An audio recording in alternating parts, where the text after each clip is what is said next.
Assalamu alaikum, everyone. Welcome to Radio Ramadan 365 on the late night live show tonight. My name is Dr. Sadia Mohammed, and I'm your host for tonight. I hope everyone is doing amazing, inshallah, and having a wonderful time in Ramadan. Of course, we are on the 23rd night. It could be the night of Laylatul Qadr, the night of power.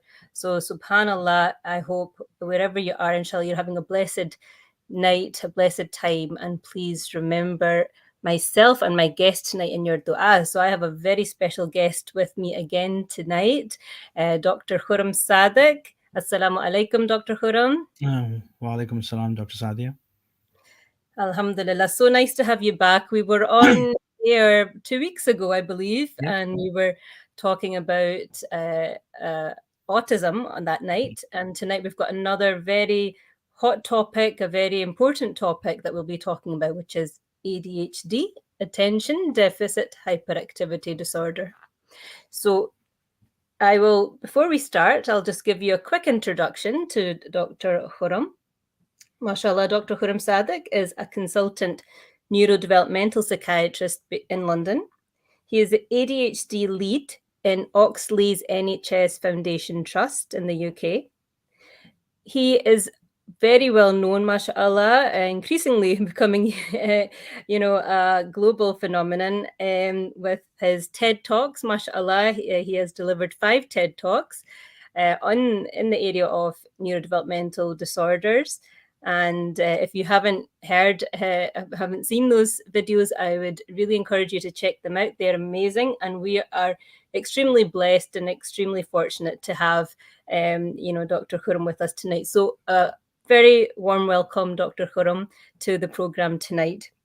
Thank you very much for inviting me again, Dr. Sadia. It's a pleasure, absolute pleasure. So before we start, I wanted really just to ask you about how your Ramadan has been and how you're feeling tonight on this night that could be potentially Laylatul Qadr. Yeah, Ramadan had been great. So a lot of I think community wise, a lot of work has been going on. My kids and wife has been going to Tarawih. Because of my work, I've been unable to. Mashallah, my sons, they have been leading the prayers, so and I like to them to be leading because I believe that they're better men than I am. So it's great feeling to have, seeing them mature and seeing them following a path of enlightenment. MashaAllah, that's lovely to hear, and inshallah, obviously your kids, MashaAllah, what they are will be, in part your hard work, your efforts in raising them and nurturing them, and so Absolutely. inshallah, they will be your Sadiqa Jariyah, and that's amazing to hear that. I was just thinking actually before we came on air, Dr. Khurram, that Laylatul Qadr, the night of power, the night of destiny, it's a very special night. And, you know, we always, we often associate it with, sort of acts of worship, isn't it? We associate it with, reading your Tarawih, and then you've got your Nafal Ibadah, after that, you've got your, reading Quran, your dhikr. But I was thinking, there's lots of ways to worship. There is your ibadah, but there's so much else. Anything that you do with the right intention can be ibadah. And I hope, inshallah, what we're doing here tonight, for us delivering this session and people that are listening in, inshallah, and hopefully that will be able to, join with us, maybe through questions or comments, that this will be, if we have the right intention to learn about this, something that's really, important, and that can, that through which we can help maybe ourselves and others around us. And this will also be a good deed and also be a Sadiqa Jariyah. And I think Absolutely. I'm reminded of the hadith of the Prophet, peace be upon him, that the best of you are those who are the who give the most benefit to others. That's true. No, absolutely. I think it is in itself a big charity. I think, and enlightening people, basically enhancing their knowledge about things that they have been clueless about for a very long time, like imparting of knowledge. That's one of the best deeds that you can have, and which can help not just one person. It is, you're not just changing one person's life, it's changing the generation basically. Absolutely, subhanallah. So, inshallah, with that intention and with that, premise, we're going to get into our topic. And inshallah, we do hope that we can impart really beneficial, knowledge and advice and um, real, just words of encouragement and Right. comfort, I hope, as well, inshallah. So, I wanted to start a little bit differently tonight, and sorry, just before we go on, I would just like to say that we are streaming live tonight, and you're listening to Radio Ramadan 87.7 FM. You can also watch us online on www.rr365.co.uk. And also, you can join us on Facebook Live, the Radio Ramadan 365 Facebook Live page, and also on Radio Ramadan 365 YouTube channel. And I'm really hoping that people are able to listen in live and really interact with us, and send their comments and questions. I'm not able to see them right now, but I'm in touch with the studio, and hopefully they will be coming in, inshallah. So please, I would encourage anybody that's got any questions. You've got an amazing personality here tonight, and please make use of the opportunity. So, Dr. Khurram, moving on. Just I wanted to start a little bit differently. Rather than kind of getting straight into kind of what is ADHD, Mhm. I wondered if I could ask you about your story, Yeah. because you have a personal story. Yeah, I have a personal story. Yes. Like I've got ADHD, and again, it's been a very difficult path because whilst growing up, especially in Pakistan, in a very small town, people were clueless, and again, it never transpired as to why I was the way I was, and it used to confuse me. It used to confuse my parents. It used to confuse everybody about around me, because there were flares of brilliance, and then there were some things which were completely contradictory to that. One year I was brilliant, the next year I was almost um, just just just actually barely passing the exams or passing the classes. I was called lazy. I was called somebody who was avoidant of the work, and for such a long time, I believed that I was quite dumb, um, because I used to read things and it would not comprehend to me as to what I was reading. I had to reread things.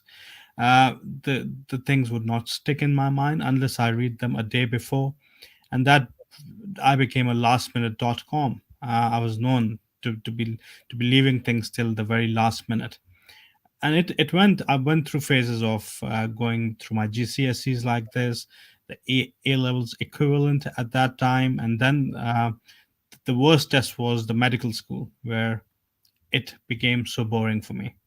And somehow I managed to pass, and it was not until I gravitated towards the subject, neurodevelopmental psychiatry, that I came to know that I have something which is called ADHD: attention span, concentration, distractibility, uh, poor organizational skills, not retaining things. Um, People would tell me that I have so much energy. For example, I would travel 4 hours a day, and then by the time I would come home, and my family would say, "How come you're so fresh?"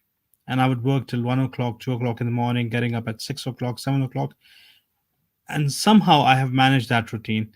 But knowing is a big blessing. Knowing that I had that condition, and that explained a lot of questions to me. So I put a lot of uh, defense mechanism or coping mechanisms in place so that it could help me, and things started to change. So it was quite difficult for me, and it was quite difficult for my parents. And when I look at my father, he was ADHD, and nobody picked it up till he passed away. And then when I started reflecting, I came to know that we our personalities were very similar. Subhanallah. Subhanallah, Dr. Khurram, that's quite a story. Yeah, When you were speaking there, you know what struck me was you said that you thought you were dumb. yeah, Subhanallah. I mean, that is just one word I would not associate with. I mean, actually, I don't use like using the word because I think it has, yeah, wrong connotations. But I know what you mean, that you didn't think that you were yeah, smart, intelligent, capable, and that is absolutely not what you are. yeah, You're absolutely everything opposite to that, mashallah. But it just makes you realize just how this condition can yeah, impact on you, that it can really affect the very core of your very core and your very yeah. belief about yourself. Absolutely. And people do not realize that a person with ADHD, they have to work twice as hard or thrice as hard as a person who does not have ADHD. The energy that it takes to complete a task or to undertake a task, it's so much more as compared to what other people are doing, because you're not just focusing on the task, you have to focus on yourself to focus on that task, and you have to literally hold your brain in your hand and to make it look at that thing, not letting it distract away. Hmm. I wonder, Dr. Khurram, if we should maybe at this point sort of explain more about Yeah. ADHD itself. Hmm. Yes. We've been using the synonym, and it's not synonym, sorry, I'm using the wrong word. This acronym, Acronym. Acronym. yes, and I'm Yeah. I'm not sure if we actually actually spelled it out, but Yeah. it's such a topical term, isn't it? That you think Yeah. everybody True. knows. But ADHD stands for Attention Deficit Hyperactivity Disorder. And it'd be great if you could Yeah. explain what that means and what, someone with ADHD can Yeah. present with. Yeah. Yeah, as the name implies, attention deficit and hyperactivity. So these are the things that are very prominent. It's a neurodevelopmental disorder. It means that people are born with it. It's a genetic disorder with some environmental factors that can actually attenuate the process and accelerate the process. For example, low birth weight babies, or smoking or alcohol use during the pregnancy can actually lead to, they say, to the development or pathogenesis of ADHD. Now, people who have got ADHD, there are three types of ADHD basically.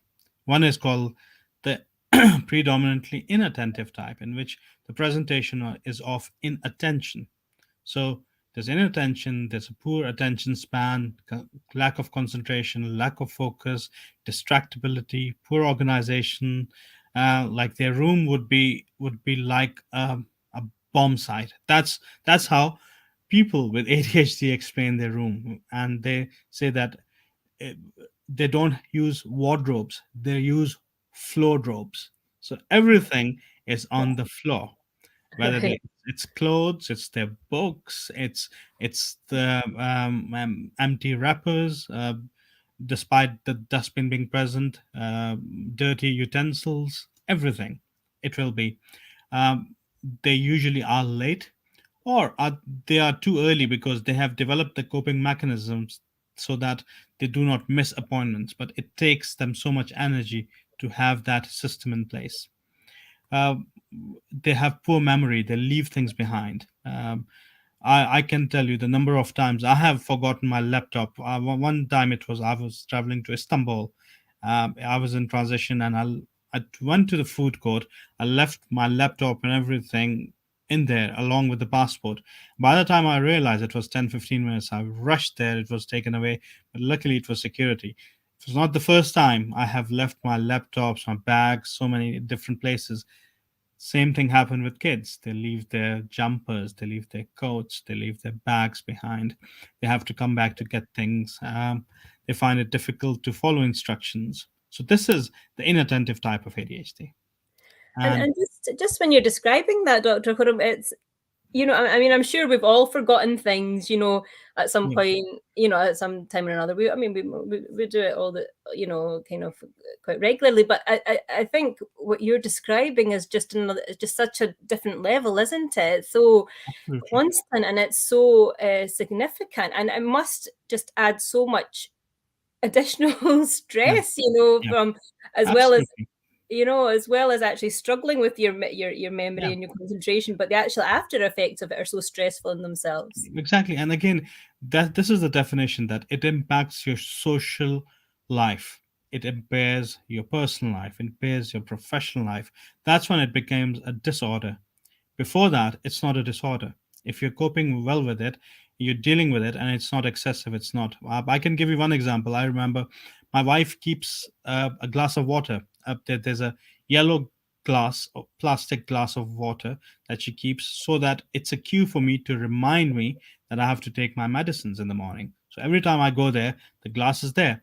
One time I was rushing out, and I I remembered that I forgot my lunch, so I went inside and I saw the cup. So, oh damn, I have not taken my medication. So I took my medication, I put the glass back, didn't pick up my lunch, the thing that I came for, and went out and traveled 2 hours. And by the time I reached my workplace 2 hours later, I realized that I've not picked up my lunch. So these are the kind of things that happens on a day-to-day basis. Mm, This is a picture of predominantly inattentive type. Um, and again, people call them lazy, people call them forgetful, people call them people who are not serious in life, and that's not the case. They try their level best. The second type is hyperactive, impulsive type, in which they're fidgety, they're unable to sit still. They have to get up, move about every 10, 15 minutes because that causes them a lot of stress.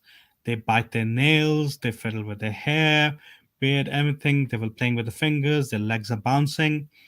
They've got more energy than anybody else. They'll be as children, they'll be climbing on rooftops, trees, fences, getting injured, getting hurt, but not learning the lessons, running around amok. And by the end of the day, they have got so much energy that they're unable to go to sleep. And people find it difficult to cope mm, with their energy levels.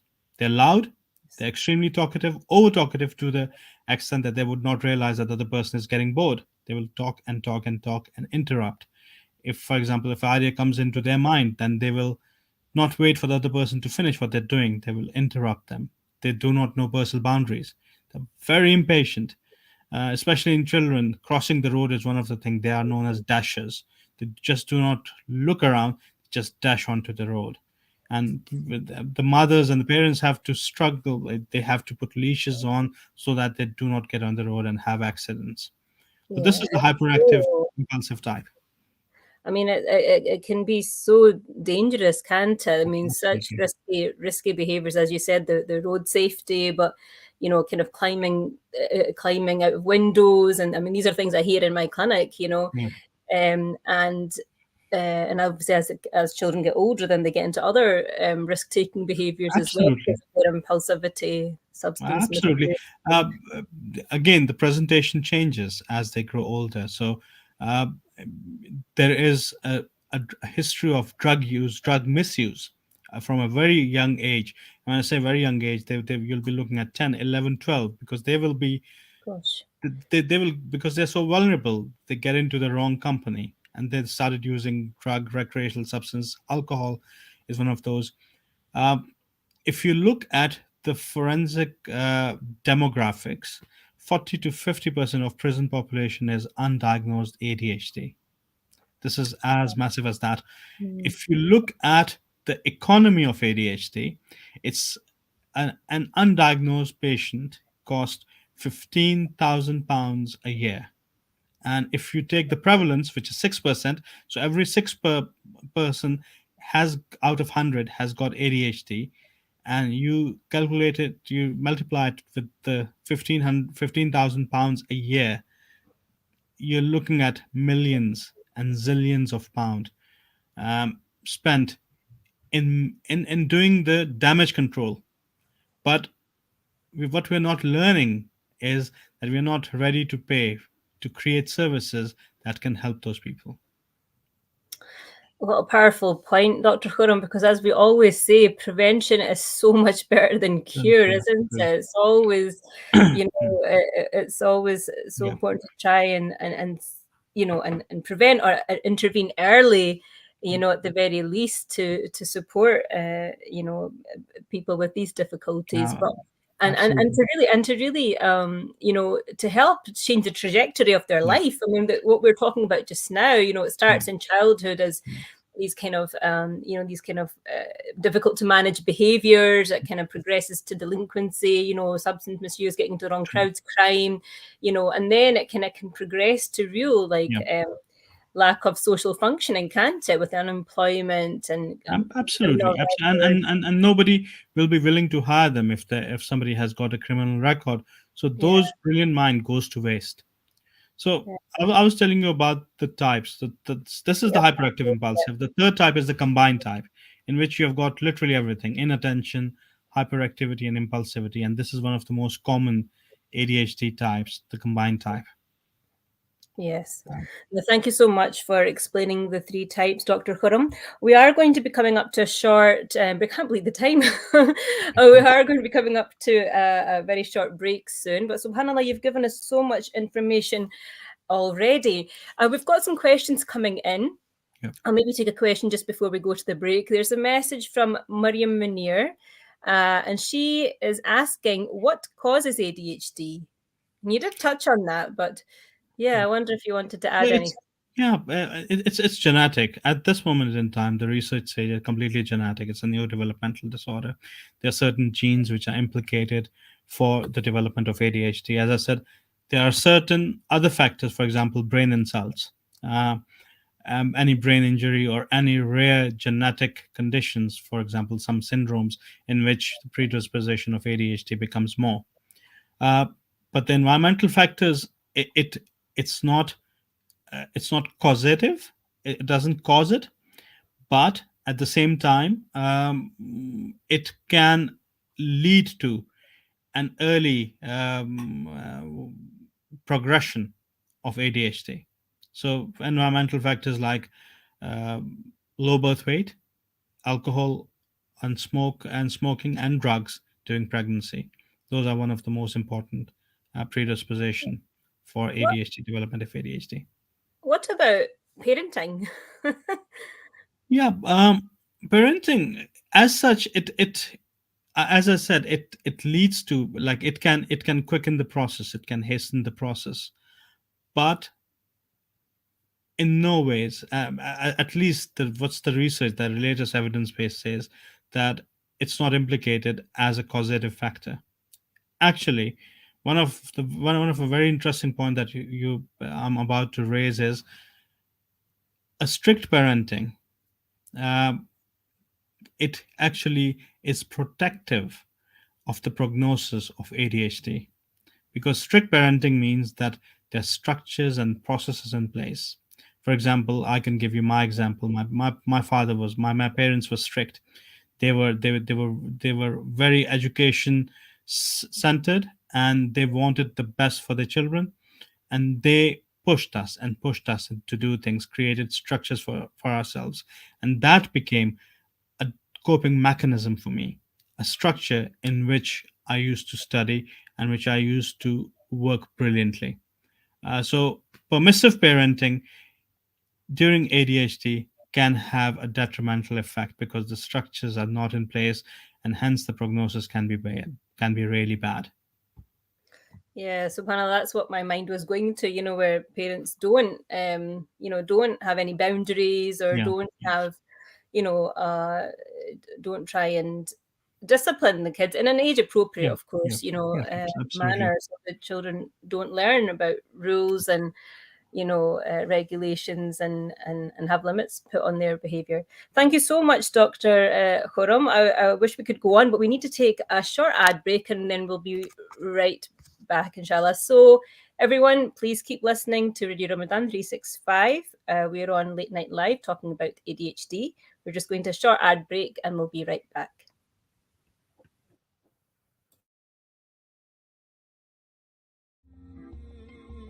Radio Ramadan 365 Sound for the Soul. रास्ते कितने ही मुश्किल क्यों ना हो, जब कोई साथ दे तो मंजिल मिल ही जाती है। गजाली एजुकेशन ट्रस्ट गुज़िश्ता 25 सालों से लाखों बच्चों को स्कूल में ला चुका है। आपकी मदद से पाकिस्तान आगे बढ़ सकता है, हर बच्चा पढ़ सकता है।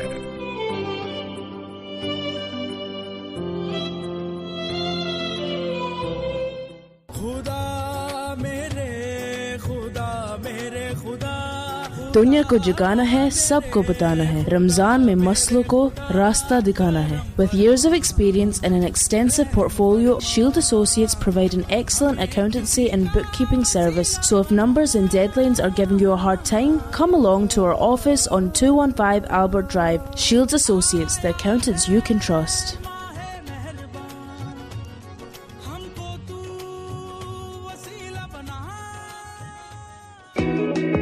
The famous Jasset's Halal Pies are finally available in Scotland. Freshly baked Jasset's Halal Pies come in 12 mouth-watering varieties, like steak pies, chicken and mushroom pies, and cheese and onion pasties. Also a variety of ready meals. There's something for the whole family, and all HMC certified. At House of Halal and other good outlets. House of Halal, 76 Tradeston Street, Glasgow, G5 8DZ.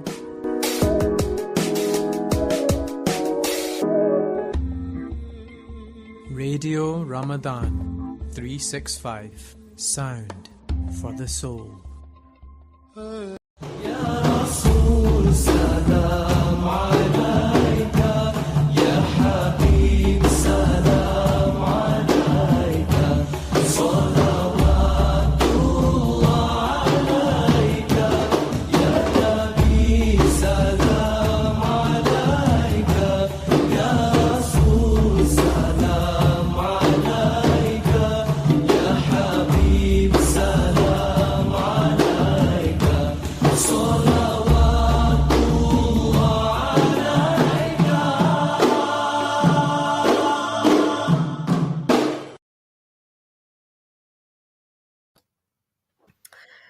Assalamu alaikum. We are back here at Radio Ramadan 365. You're listening to Late Night Live.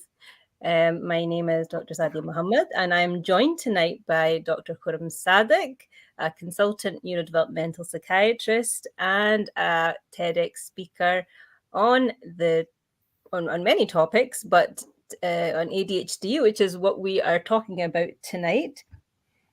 Welcome back, Dr. Khurram. Thank you very much, Sadia. So we were having, a fantastic discussion just before the break. You were giving us so much information, and mashallah, lots of comments coming in. People are watching this on Facebook Live and also on the Radio Ramadan 365 YouTube channel. Please keep your comments coming in and your questions. And we also have a caller, I think, who will be joining us just shortly. So that'll be really nice, and to get a live question for yourself, Dr. Khurram. Yeah. But before that, I wondered if we could move on. We talked about what is ADHD, the sort of, the features of ADHD, how it can impact on children's lives, on adults who have ADHD. Let's move on to talk about what can be done about it. What is the treatment for ADHD?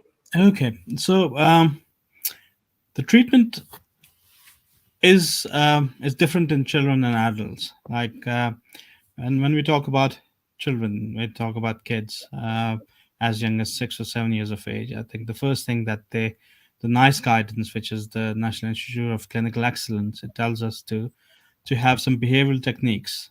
For example, if somebody is distracted, they should be sitting at the front row to a corner, not close to a window.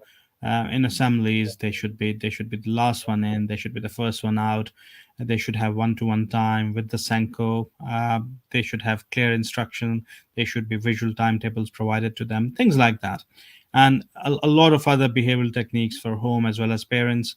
Parents are encouraged to attend training courses, ADHD training courses, parental training courses that will be helpful for in order to deal with their kid. Now, if that does not work, then some kids they're given cognitive behavioral therapy for ADHD. If that doesn't work, then we go to the third one, which is the medication. And the medication, the first line, there are two types of medication. There are stimulants, and then there are non-stimulants. So stimulant medication means that they are kind of derivatives of amphetamines, but they have been produced, or they have been formulated in a way which is not injurious to health in the in the short term as well as in the medium term. But when it comes to the long term basis, there's some suggestion that it causes cognitive decline. But that's you like using it for 10 years, 15 years, 20 years continuously. The stimulants are very powerful. They It comes in different kind of preparation. For example, there's an immediate release tablet, there's a slow release tablet. Immediate release can be taken multiple times a day, whereas slow release can be taken once a day. And it depends on their half life, or as to how much time they spend in the body. Immediate release is usually in the body for 2 to 3 hours. So there's a flexibility around using immediate release, whereas long term means that if somebody has got a schedule of 9 to 5, they can easily use that. Now, in the non-stimulants are used if the stimulants are contraindicated, and the conditions in which they're contraindicated. If there's a structural damage to the heart, if somebody is struggling with a valvular disease, or a morphology or a structural change to the heart. If there's a strong family history, then we usually do all the investigations necessary, take opinion of the cardiologist, and if they can go on stimulants, we do. Otherwise, we go on to non-stimulant medication, which are effective, but not as effective as the stimulant medication. This is usually happens in children with support from CAMS, which is Child and Adolescent Mental Health Services, where they get support from a clinical psychologist, from a psychiatrist, they have their care coordinators. The management is slightly different in adults. In adults, the first line is medication. So we try medication. Along with that, if it is moderate to severe ADHD, then we can go for cognitive behavioral therapy ADHD, which is effective in some people, but I'm quite skeptical about it. I'm skeptical in the way that if a person has got problems in sitting down, concentration, attention span, it's very difficult for them to sit 50 minutes and do the stuff, which can be very boring for them. Alternatively, there is a thing called ADHD coaching. So ADHD coaching, they're accredited ADHD coaches with lived experience, which are one of the best coaches. They provide you hands-on approach towards ADHD. This is a problem. These are the four solutions. You can implement it in this way, which is what ADHD is all about. ADHD is about problem solving. They have a problem, they want a solution to that. In ADHD coaching fits right in. Yeah, no, that's great, and I think there's nothing that can compare to lived experience. If you've got lived experience, it's just so. I mean, even in the sessions that I've been doing with yourself, Dr. Khurram, it's just been different. Because I'm speaking to you as a professional and an expert, but also someone with lived experience, and that is different to seeing a patient. Because I'm getting so many insights from yourself. So I think that's great. So for adults, the first line is medication. In children, as you explained, it's not the first line, especially in the mild to kind of moderate level of ADHD. Moderate to severe, again, we would implement the behavioral strategies and psychosocial interventions, but medication is definitely used. But as you kind of indicated, there are side effects that are associated with any medication, and including stimulants. So therefore, you really need to have a proper assessment and checks done to make sure that it's safe for you to do on those medications. So that's really helpful. And actually, we did have a caller who actually is someone else with lived experience of ADHD. I'm not sure if they're with us in the on the line. Maybe our studio support could help to bring them in. While that's happening, oh, right, Hello. we have, assalamu alaikum. Wa alaikum salam. Thank you so much for joining us. I believe we have Uzair Rizwan with us. Yeah. Is that right? Yes. Welcome to the show, Uzair. So Thanks for having me. thank you for joining. So I believe you are 21 and you have ADHD and you've been on medication for a few years. Is that right? Yeah, for 3 years. Yes. And you wanted to ask Dr. Khurram some questions. Yeah, so I had some questions. So Yes. I read that you have some expertise on gaming. Yep. So like as someone with like ADHD, I Yep. usually like enjoy like highly stimulating tasks. Yep. And since I was younger, I always loved games. But I've never quite been sure because I know that it must be good for my cognitive skills, but the Yep. addiction side of it Yep. must outweigh that side. So I just wondering Sure. what your opinion on that was. Well, I think a lot of people who have got who are neurodivergent, especially ADHD Yeah. and autism, they gravitate towards gaming, and for two different reasons. Like with ADHD, the reason is that it's a dynamic landscape. Gaming, it keeps on changing. It's never boring. You're anticipating things, and you get embroiled into that world. Um, Yeah. of course, not every game, but those games that are fast paced, especially Yeah. first shooter games, things like Fortnite, people just are gravitated towards it. They're so engrossed and engulfed in it. Uh-huh. And definitely, the other side is that it can lead to addiction.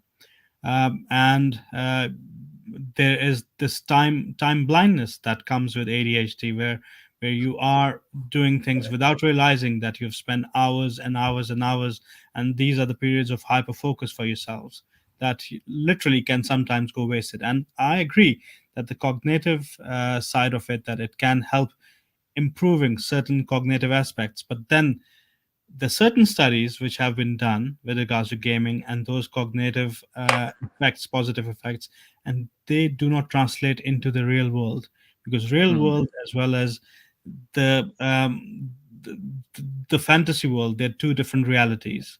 Yeah. You don't get chances in real life as much as you do get in your fantasy world when you're gaming. I was a gamer once, so Yeah. I know about it. I was a gamer till PS3, and after that, I realized that if I get stuck in this, then definitely I'm going to lose my career. So I said goodbye to gaming at that stage. So So what would your advice be like to me for yeah, gaming? I think the first advice is to cut it down slowly. Don't don't use abrupt means. For example, if you're gaming for 8 hours, don't expect that it to go down to zero in 2 days, 3 days, a week. Do it very slowly. Do it 15 minutes, half an hour. Put alarms in place. Now you'll soon realize that once you're cutting down, you have got more time left with yourself and you don't know what to do. So make sure that you use that time and you fill that time with certain activities which are beneficial to yourself. It could be interaction with friends, it should be connecting with nature. I can tell you that in South Korea, they took 2 million of their children to boot camps, and in a year, because they were afraid of social media and gaming addiction. And in those 3 weeks or 4 weeks, they they asked them to completely disconnect from their devices and connect Yeah. with nature and people. And the results were brilliant. Only 25% of them relapsed back to gaming and social media. Yeah. So interacting with people, finding something which is beneficial to you. You know yourself better. What are your hobbies? Yeah. Explore. If you cannot explore, go to somebody who can help you explore yourself into some activities. If you don't mind me asking, Uzair, what type Yeah. of ADHD have you got? So when you were describing the three types, I would so previously like I my mom believes that I have like 2E ADHD. I'm like, when you're describing the three different types, I wouldn't say I'm like a set one type. I would say I'm a Okay. mix of like The three. combined type. Yeah, because like you were saying that the inattentive type had their room like a bomb site, but I'm quite like OCD Yeah. instead of Yeah. like messy. Like I have everything like overly organized in my room, Yeah. but like mentally I'm not very organized with like No. True. appointments being on time. And then I am slightly inattentive, but it's only when something doesn't interest me or like I'm bored. Like the lead up to joining here, I was getting really frustrated, and then the Okay. so Okay. yeah. So it's looks more like the combined type. Are you hyperactive? See, sometimes I can be like very hyperactive, but then sometimes I can feel like really Yeah. lazy, like I don't want to do anything, Yeah. or I can't be bothered. But then sometimes I have like a lot of energy, especially at night for some reason. Like I can't sleep at night. It has its, because as you grow older, the hyperactive component of it decreases with age, Yeah, and you, children who are extremely hyperactive, they then become hyperactive in spurts, because the yeah, dopamine and norepinephrine is released sporadically. So yeah, time when you feel energized is the time when dopamine and norepinephrine is released. The time when you feel extremely lazy and you're procrastinating yeah, and literally thinking about something to do for hours on end and stressing about it but not able to do that, that's procrastination, because the yeah, dopamine and the norepinephrine is not getting released at that point when it actually needed. yeah. So that happens in spurts. So I think for you, important advice would be find what interests you other than gaming, S- slowly and gradually incorporate it into your life. Cut down on gaming step by step. What you have to understand is that we live in a completely different world. Yeah, If you're interested in gaming, nobody is telling you to come off it completely. yeah, But there needs to be a balance between reality and fantasy. That, for yeah. example, an hour, 2 hours, 3 hours maximum, and then you go to something which interests you, which can be meeting people, interacting, sports, something, a Yeah, hobby of so yours. So slowly yeah, and gradually replacing it. Um, I'm like but really sorry.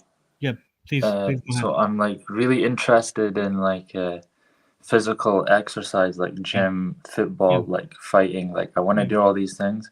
I yeah, usually do them, but like I'm in university at the yeah, moment as well, and yeah, I find it so like boring. Like I can barely like get work done, but I have like football at night, and I'll be yeah. looking forward to that instead of like studying. Like I Mm-hmm. want to do everything but studying. Like whether Okay. it's gym, like Mm-hmm. some university, like football match, or like Okay. But do boxing. you enjoy what you do? Is there? Are you enjoying your Yeah. what are you doing at university? So I'm doing economics, but Okay. the problem, I do like economics, but the problem is like the university makes it very boring. Like especially the way of teaching, and like so I have to take two or three other subjects with my economics because I'm in Yeah. second year. One of them was psychology, but that drove me insane. And marketing. I really like psychology since I was younger, but when they give me topics that I find so boring, like memory and sleep Yeah. and like conformity, like this is like stuff I'm not interested in at all. And then it makes like the rest of it bad for me because I'm not really interested in those like big topics Mm-hmm. that take up months at a time. Like I Okay. only want to learn psychology on like parts that I'm interested to know or that would be useful to me. Mm-hmm. So it's Okay. mainly like I'm doing marketing and other stuff and business communications, and like that's really boring. But the one subject that I do like economics, that's only like 1/4 of my grade. Okay. So, But have you? You said sorry. You were on. You've been on medication, haven't you? Yeah. yeah, so I Did that help? so I'll just tell you like from the beginning. So I 3 years ago, I prompted my mom to basically get me medication or something because like it really wasn't working for me at school. Like I was having Mm-hmm. like a lot of issues, and my teachers always said that he has a lot of potential. Like Mm-hmm. he could really do well, but he just doesn't try and Yeah. stuff. So after like a few months with the CAMS, they started me on what was the one, Ritalin. Yeah. And it made me like a complete zombie. Like I was just fixated on like either games or not speaking to people or like being in isolation and getting aggressive, because that's like completely against my nature. So Yeah. I stopped that and I started lisdexamphetamine. Yeah. And at the time, like it changed my life. Yeah. Like I never had like such an influx of dopamine or like stimulation in my life. Like I finally started doing all the things I was like procrastinating about doing and stuff. But after like 6 months to a year, the effects started diminishing like heavily, and like more problems started coming out. Like at the start, I was getting like very overly like OCD, and like my Okay. personality was like fading. Like I used to be like the center of attention in the room. I didn't stop talking, then I got quieter and less social, and like it's come to this point where I only used to take it so I could get out of bed in the morning. That's the only thing it did for me. Okay. It Okay. just, yeah. One suggestion to you is, again, it's there's some people who have come to me and they've asked me that, can ADHD medication give me OCD, or can ADHD medication make me more recluse? So no, it doesn't happen. But if there is an underlying autism spectrum disorder which can coexist with ADHD quite a lot, only in those cases, because once the ADHD side is managed, the autism side becomes more prominent, and that means more organization, which is happening in your case, less interaction with people, more detachment with society, which is very typical of autism spectrum disorder. Have you ever thought of having an additional autism spectrum disorder assessment? I'm just asked, did I not have one of them when I was younger? Remember, with the ADHD? I don't think so. No, I don't think so. But I completely understand what autism is, and I have like quite a few friends that have it, and I'm sure like my uncle, cousin, and stuff have it. But I'm nothing like that at all. Like Yeah. I thought about that before. Yeah. But like when I was younger, I started like speaking very quick, like within a year. Yeah. And like my verbal skills have always been very like advanced for my age. Okay. And like when I was younger, I had no problem in like learning behaviors or replicating behaviors. Okay. Like I was always quick to learn things. So that's what makes me think that I don't have that. The only thing is that once autism and ADHD coexist together, it's a different presentation. It's not a very, for example, the ADHD in a coexistence of autism and ADHD presents very differently. They're not as chaotic and they are not as disruptive as a pure ADHD would be. And so is the case with autism. They're not as recluse, and they're not as detached as they usually are in cases of pure autism spectrum disorder. Because sorry. Yeah, so in a way, it affects each other. It affects each other, and I always tell people that once the smog has been blown away, which happens when ADHD is managed, the symptoms of a autism spectrum disorder can actually become more prominent. So the presentation, because no autistic person, no one autistic person is similar to other. There always are variations between autism spectrum disorder. I think it's worth looking into that. That would be my advice to you. At the same time, when was the last time you had your lisdexamphetamine reviewed? So the last time I took it.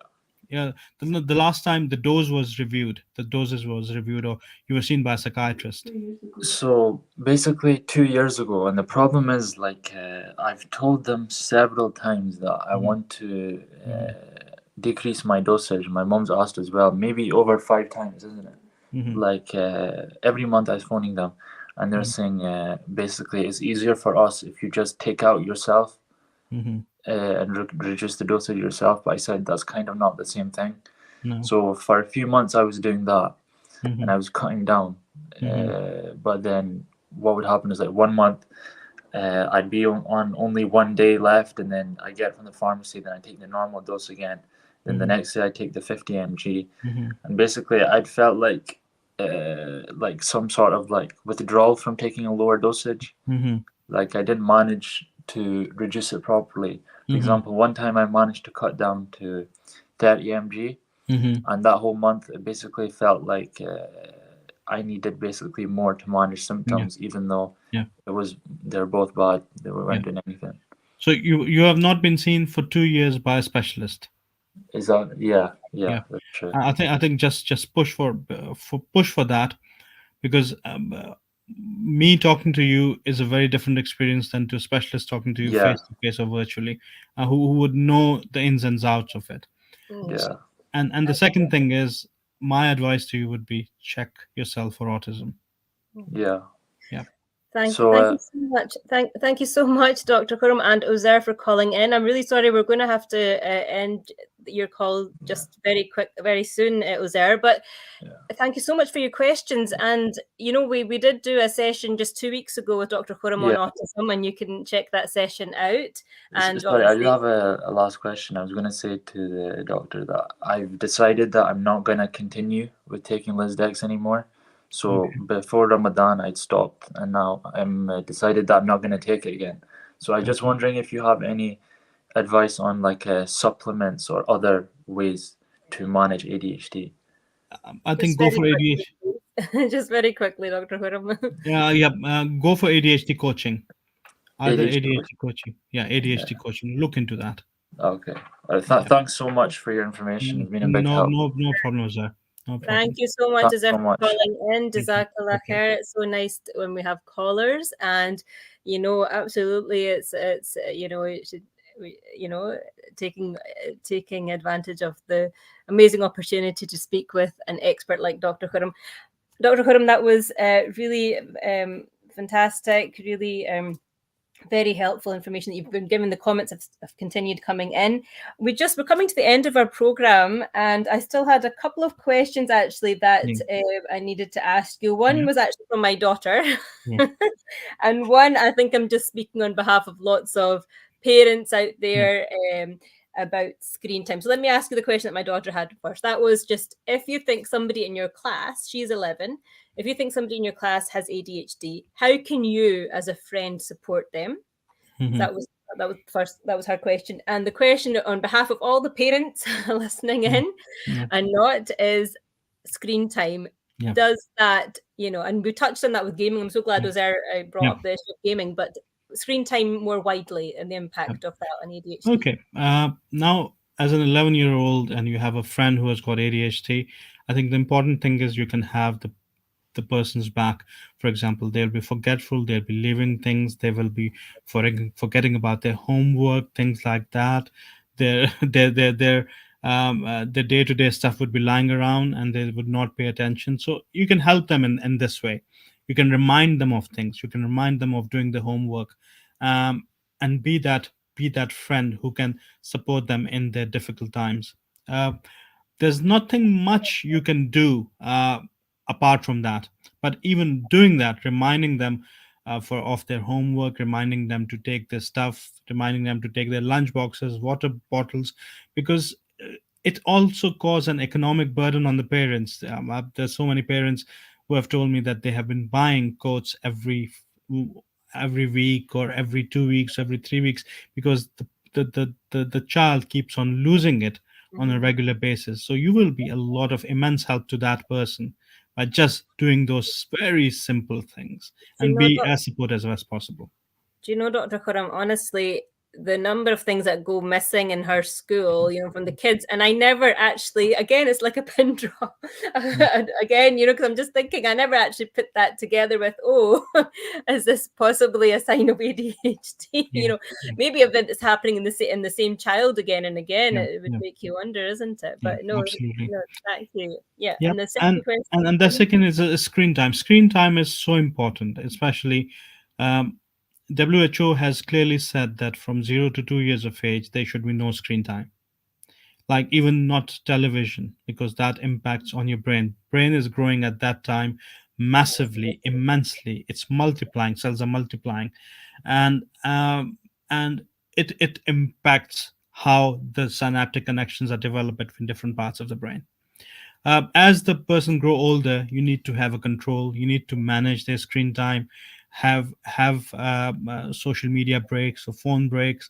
If they come to the living room, they have to drop the phones, or leave the phones outside. There should be a curfew as to at what time they should leave their phones and not be on it. There are apps which are available, or programs which are available, where you can actually control all their activity through your phone. So that would be helpful. And is there like a time, a guidelines around like sort of time? I remember hearing like an hour. Is it an hour? Is it an hour a day, or was it 2 hours a day? It depends on the age. For example, if they're 10, 11, yeah, two Yeah, hours. Because the thing is, you cannot just alienate them. This is yes, a of technology where course, you have to live with it. So absolutely. having best of both the worlds, social interaction as well as time on the phone, because this is how the Generation Z or Gen Z are connected with each other and connected with the world, with the online domain. The work is on over the phone. The friendships are over the phone. The entertainment is over the phone. So you cannot completely block it. But 2 hours, yeah, 2 to 3 hours, depending on the age bracket. I think that should be the limit. So kind of secondary school age, you would say 2 to 3 hours, but that would Yeah. include like, what they're using for their work as well, for Yeah, their work as schoolwork. well. I like encourage them to not use phone and use laptops for their work, or use bigger Okay. screens, for example, iPads for their Yes, work. yes. And there Okay. are other devices. For example, there are so many other tablets that I have found. For example, I use a tablet called Remarkable to make notes, and it's a handwriting device, and it converts writing into words, and it stores the information, but it's not a surfing tablet, so it doesn't cause you that distraction. People who love to write or people who love to draw, that's the best tablet for them. Brilliant. So great, you're getting some gadget advice as well from Dr. Khurram. It's been an amazing session, Dr. Khurram. I can't believe the hour is up. We could go on, and there's so many things I haven't even asked you. I mean, I was thinking about sort of taking the discussion further to thinking about ADHD in girls, because that's quite Yeah, yeah. a big thing as well. We, We we can talk have about another session at some point later yeah, on. I'm sure we will. Definitely, we will, because I think when we talk about ADHD, I think just generally our mind tends to go towards boys more than girls, but actually it's an and it really is a big issue and a big problem for girls as well. But it doesn't present the same always, and they can be Yeah. missed, and that can lead to Oh lots of yes. Oh consequences yes. as well. Exactly. But we'll do that another time, inshallah. But thank you so much, Dr. Khurram. It's been Thank you so wonderful. much. And thank you to everybody who's been listening in, who's been sending in comments and asking questions, and to Azar for coming on the show. Dr. Khurram, just in 20 seconds, your last words on ADHD. ADHD is an amazing phenomena. Take it as a positive. You're creative. You're brilliant. You're fast-paced. You just have to manage yourself. Once you manage, you'll do wonders. So just cherish it at the same time. Such phenomenal words and such a positive note to finish on. Thank you once again, Thank Dr. you. Khurram Sadiq, Thank you, Dr. specialist in neurodevelopmental disorders and 5 times TEDx speaker. Check him out on YouTube, online, and definitely his TEDx talks are amazing. Thank you so much, and inshallah, everyone, please have a wonderful night, 23rd of Ramadan. Please remember us in your du'as as well. And until next time, Assalamu alaikum wa rahmatullahi wa barakatuh.